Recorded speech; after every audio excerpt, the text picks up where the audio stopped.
অনুষ্ঠান এখানে এরপরে কোনো আলোচনা আছে বলে আমি মনে করি না।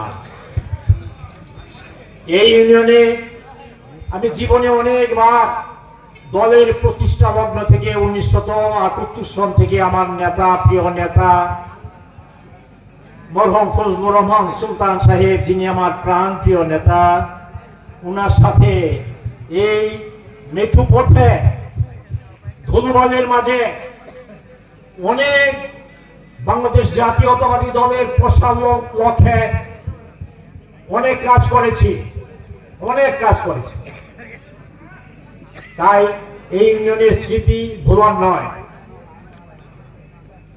আজকের দিনে শ্রদ্ধা করে উনাকে স্মরণ করছি আমাদের প্রিয় নেতা, স্বাধীনতার ঘোষক শহীদ রাষ্ট্রপতি জিয়াউর রহমান সাহেবের কথা।